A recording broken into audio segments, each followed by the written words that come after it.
চিংড়ি মাছগুলো ছেড়ে দেবো। তোমরা শুধু দেখো বন্ধুরা, আমি আজকে এই যে গাঠি কচু আর এটা হচ্ছে চিংড়ি মাছ, এই চিংড়িটা পাওয়া যায় না, দুর্লভ একটা জিনিস। এটা হচ্ছে গঙ্গার চিংড়ি, খুব দাম জানো তো, 500 টাকা কেজি।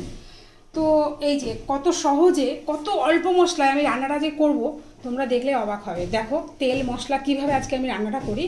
তাহলে চলো শুরু করা যাক। এই যে কড়াতে তেল গরম হয়ে গেছে,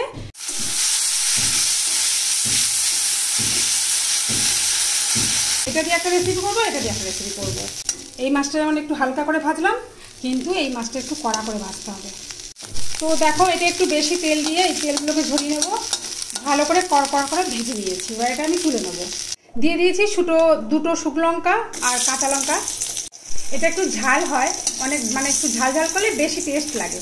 তো আমি আমার পরিমাণ মতো লঙ্কা দিলাম, আর একটু লঙ্কা দিলে ভালো হয়, কিন্তু ছেলে আর খুব বেশি ঝাল খেতে পারে না, আমি মাঝারি মাঝারি ঝালটা দিলাম। রসুন পেঁয়াজ এগুলো দিয়ে দেবো।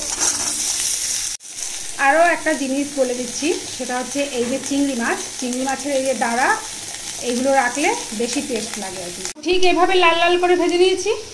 এখন একটু জিরে দিয়ে দেবো। জিরেটা অপশনাল, দিলেও চলে, না দিলেও কোনো ব্যাপার না, আমি একটু দিয়ে দিলাম। তো এটাকে এখন আমি এবার দেখো, ওই যে আমার ভাজা চিংড়িগুলো ছিল, এই যে এইগুলোকে এখন দিয়ে দেবো এর মধ্যে, একসাথে ভালো করে নাড়াচাড়া করে নেবো।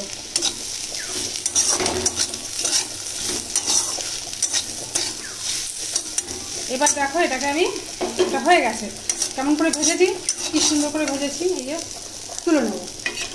তো দেখো সবটা তুলে নিয়েছি। ভেজে রাখা রসুন পেঁয়াজ শুকনো লঙ্কা চিংড়ি মাছ এবার শিলপাটায় ভালোভাবে বেটে নেব। দেখো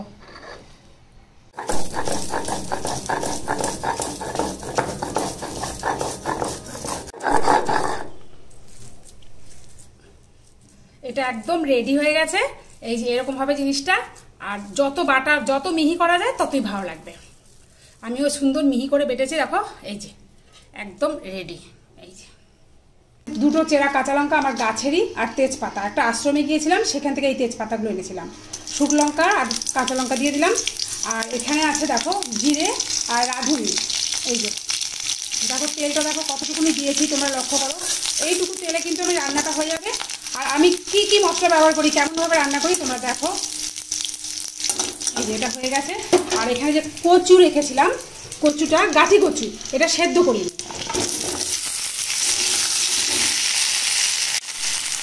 লবণ দেবো, হলুদ দিয়ে দিলাম। কচুগুলো ভাজা হতে হতে এদিকে দেখো শুকনো খোলায় শুকনো লঙ্কা, মানে ঝালের পরিমাণ মতো, যে যেমন ঝাল খাও তেমন দেবে। কচু তো একটু ঝাল বেশি দিতে হয়। আর ধনে আর জিরে, এটা আমি কিন্তু ভালো করে একটু ভেজে নেব শুকনো খোলায়। হ্যাঁ, মশলাটা দেখো ভাজা হয়ে গেছে। এটা শিলপাটা এবার গুঁড়ো করে নেব। তাওয়াটা যেহেতু গরম আছে, এখানে একটু গরম জল করে নেব।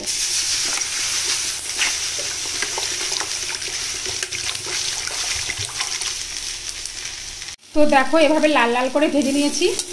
লাল লাল করে ভাজার কারণ, যেহেতু এটা সেদ্ধ করা হয়নি সেই জন্য আর কি। তো অ্যাকচুয়ালি কী জানো তো বন্ধুরা, রান্না করলে হয় না, সব কিছুর মধ্যে একটু জ্ঞান প্রয়োগ করতে হয়।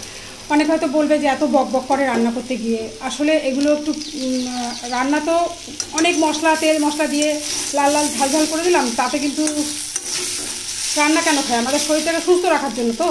তো সেটাই আমি চেষ্টা করি, ওই জন্য একটু বক বকাই। হ্যাঁ, যাতে এই যে গরম জলটা দিলাম, দেখেছো গরম জল দেওয়ার এটাই মানে তরকারিটাও সুস্বাদু হবে, আবার এদিকে সাথে সাথে টকবক করে ফুটবে, টাইম নেবে না, ওই জন্য রান্নার স্বাদটা বরকরার থাকে। তো এবার এটা ঢেকে দেবো।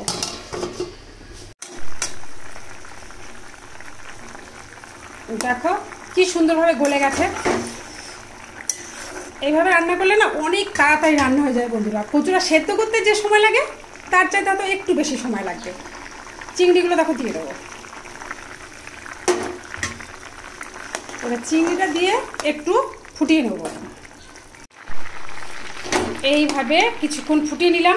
এবার যে সেই ভাজা মশলাটা আমি গুঁড়ো করে রেখেছিলাম শিলপাটাতে, এই মশলাটা এবার দিয়ে দেবো। দেখো ভালো করে মিশিয়ে নেবো মশলাটা দিয়ে। এবার দেখো কালারটাও দেখো চেঞ্জ হয়ে যাবে, দেখেছো একদম চেঞ্জ হয়ে যাবে। যা ভালো লাগে না বন্ধুরা, কি বলবো তোমাকে। তো এরকম হয়েছে। আর কচুর তরকারি তো ঠান্ডা হলে গাঢ় হয়ে যায়। তো এটা দেখো কমপ্লিট হয়ে গেছে বলতে পারো। এবার আমি নামিয়ে দেবো।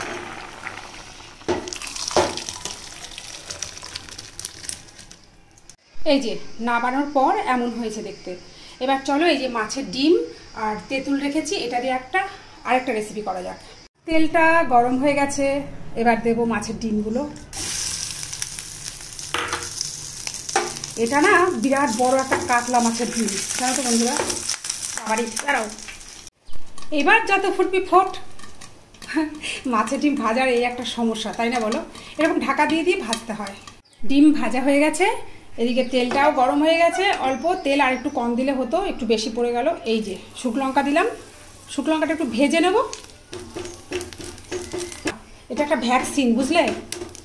এটা একটা ভ্যাকসিন হচ্ছে এখন। সব ঘরে ঘরে ঠান্ডা কাশি, জ্বর না, গলা ব্যথা, কাশি, সর্দি, কফ জমে আছে বুকে, সেই রান্না এটা। এই যে এগুলো হবে না, এগুলো আমি ওই জন্য আগে থেকে না খেয়ে রাখি। এই যে প্রতিষেধক, এটা হচ্ছে তেঁতুল, অনেক বছরের, এটা আমারই বাড়িতে তৈরি করা পুরনো তেঁতুল দিয়ে দেবো।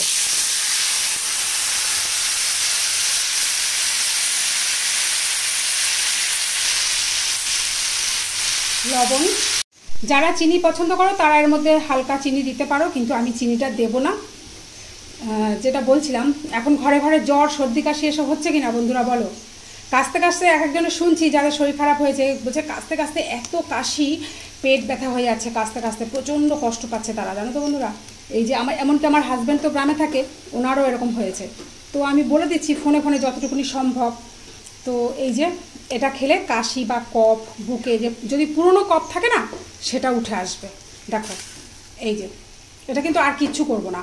এর মধ্যে একটু মৌরি ভেজে গুঁড়ো করে দিলে হয়, কিন্তু জানো তো তোমরা যে আমি সাধারণভাবে করার চেষ্টা করি এবং টেস্টটাও বজায় রাখার চেষ্টা করি। তো এই দেখো এটা ফুটলেই কিন্তু নামিয়ে দেবো। কি সুন্দর লাগছে একবার দেখো, একদম রেডি। এইবার নামিয়ে দেবো।